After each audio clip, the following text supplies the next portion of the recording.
గోపాష్టమి పండుగ కార్తీక మాసం శుక్లపక్ష అష్టమి రోజు జరుపుకుంటారు. ఈ ఏడాది ఈ పండుగ అక్టోబర్ 30వ తేదీన వచ్చింది. ఈరోజు గోమాతను పూజించటం వలన 33 కోట్ల మంది దేవతల ఆశీర్వాదం లభిస్తుందని భక్తుల విశ్వాసం.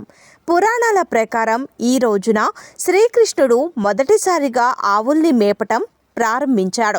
ఈ సందర్భంగా గోపాష్టమి పండుగ జరుపుకుంటారు. కృష్ణుడు 6 సంవత్సరాల వయసులో ఉన్నప్పుడు తన తల్లి యశోదతో ఇలా అన్నాడట, అమ్మా, నేను పెద్దయ్యాను కదా, ఈ రోజు నుండి దూడల వెనక ఆడుకోవటం కాదు, ఆవుల్ని మేపేందుకు వెళతానని చెప్పాడట. నందుడు మాత్రం నువ్వింకా చిన్నపిల్లాడివే, దూడల్ని మేపు, ఆవుల్ని వద్దు అని చెప్పాడట. కానీ కృష్ణుడు మాత్రం పట్టుదలగా ఆవుల్ని తీసుకువెళ్తానని అన్నాడు. అయితే గోచారానికి ముహూర్తం నిర్ణయించాలని పండితుల వద్దకు వెళ్ళి అడిగాడట నందుడు. మీకు వెన్నిస్తాను, ముహూర్తం త్వరగా నిర్ణయించండి అని శ్రీకృష్ణుడు పండితుణ్ణి అడిగాడట. కానీ ఆయన చాలాసేపు పంచాంగం చూస్తూ ఉండిపోయారే కానీ ఏమీ మాట్లాడలేదు.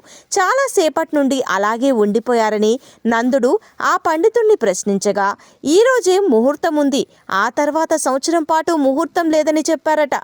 ఆ మాట విన్న కృష్ణుడైతే ఈరోజే వెళ్ళిపోతాను అని వెంటనే పరిగెత్తాడట. ఆ రోజు కార్తీక మాస శుక్లపక్ష అష్టమి తిథి. అందుకే ఈ రోజున గోపాష్టమిని వజ్రంలో జరుపుకుంటారు. కార్తీక శుక్ల పాడ్యం నుండి సప్తమి వరకు శ్రీకృష్ణుడు ఇంద్రుని కోపం నుండి బృందావన వాసుని రక్షించటానికి గోవర్ధన పర్వతాన్ని ఎత్తాడని నమ్ముతారు. 8వ రోజున ఇంద్రుని అహంకారం తొలగి శ్రీకృష్ణుని క్షమించమని కోరాడు.